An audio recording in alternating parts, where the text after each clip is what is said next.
Your next flight might have zero emissions, but how close are we really? Electric and hydrogen planes have been hyped for years, but today the aviation industry is finally testing real prototypes, real engines, and real aircraft. Airbus, Boeing, startups, you name it, they're all racing to reinvent the sky.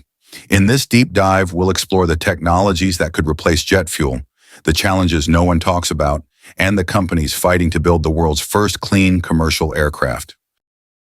And by the end, you'll know exactly when you might board one.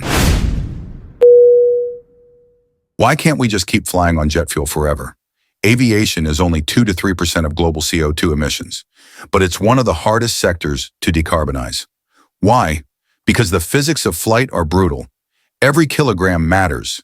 Batteries are heavy, hydrogen is bulky, and jet fuel is perfect, except for the whole destroying the climate part. 1 gallon of jet fuel releases about 9 kilograms of CO2. Now multiply that by thousands of flights per day. And here's the real kicker. Demand for air travel is still growing. By 2050, the number of flights could double. So the question isn't, should we reinvent flying? It's, how fast can we do it? And that leads us to the first contender. Electric cars are everywhere, so why aren't electric planes? Electric planes face a monster of a challenge: battery energy density. Jet fuel packs about 12,000 watt-hours per kilogram. The best lithium-ion batteries today? Around 300. That's a 40x difference. But here's the twist. Electric flight is happening, just not at the scale of a Boeing 737. Companies like Aviation, Pipistrel, and Harbor Air have already flown all-electric aircraft on short routes.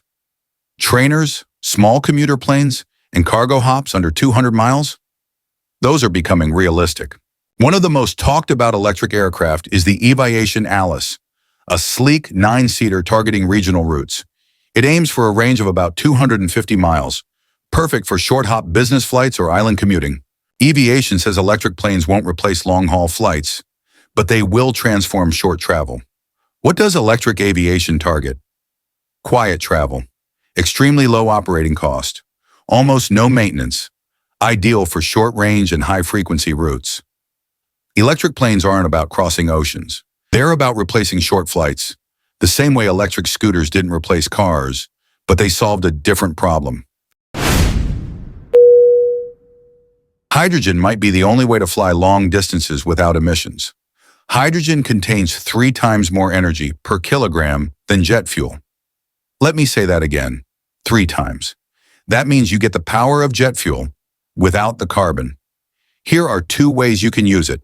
Hydrogen combustion. Burn hydrogen in a modified jet engine. Hydrogen fuel cells. Create electricity to power motors. Fuel cells are cleaner and quieter. Combustion gives more power. Airbus is experimenting with both. Airbus has announced its target, a hydrogen-powered plane by 2035. Not a sketch, not a press release, a real commercial aircraft. They're testing hydrogen engines right now, mounted on modified A380 testbeds. 2035 is the first realistic date for a zero-emission commercial airliner. Here are some of the drawbacks. Hydrogen must be stored at minus 253 degrees Celsius. Tanks are bulky. Airports need massive infrastructure upgrades, and green hydrogen is still expensive. Hydrogen tanks can't be shaped like wings. They're more like giant thermos bottles, so aircraft design has to change dramatically. Despite the engineering headaches, hydrogen solves a key problem: range. Hydrogen aircraft could cross continents with zero CO2.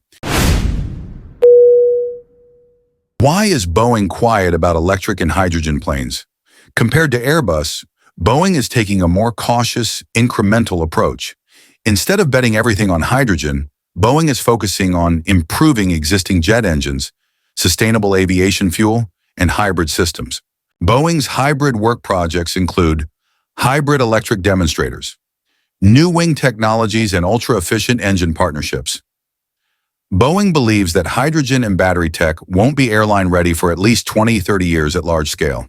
The company is pushing hard on sustainable aviation fuel, or SAF. Why? Because SAF works today in existing planes, Sustainable aviation fuel can cut emissions by up to 70%, and you can use it without changing the plane. While giants move slow, startups are moving fast. ZeroAvia is betting everything on hydrogen fuel cells. They've already flown multiple test aircraft and planned commercial 20-seaters by 2027. What about Joby and Lilium, eVTOL revolution? These aren't planes for long flights, they're flying taxis. But the tech they're building, lightweight batteries, aerodynamic rotors, compact motors, is pushing electric aviation forward. Let's look at Heart Aerospace. Heart is building the ES-30, a hybrid electric 30-seater. It uses batteries for takeoff and landing and generators for cruise. It's a clever way to get electric benefits without giving up range. Hybrid electric planes might beat both hydrogen and full electric to the market. Even if the planes are ready, the airports aren't. A single electric plane could require megawatts of charging. Multiply that by dozens of planes per hour, and airports suddenly need the energy consumption of a small city. Hydrogen requires new pipelines, storage tanks, and safety systems. Airports must be redesigned from the ground up. The future of aviation isn't just new planes, it's new airports. So, when will you sit on a zero-emission flight? For electric small planes, pilot training is already here.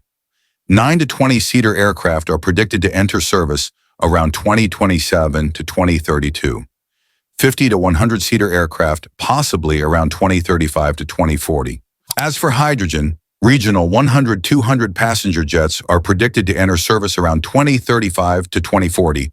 As for long-haul hydrogen planes, 2045 to 2055 is the estimate. Short-haul routes will go green first. Long-haul routes will be the last to change. The future of flight won't be one technology. It'll be all of them.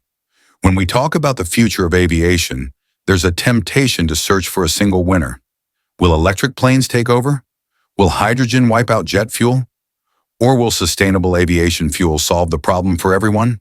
But the truth is, aviation is too diverse for one solution. A 15-minute island hop is nothing like a 10-hour trip across the Pacific, and that's why the future of flying will be a blend of technologies, each one doing the job it's best suited for. Electric aircraft will dominate short routes under about 300 miles.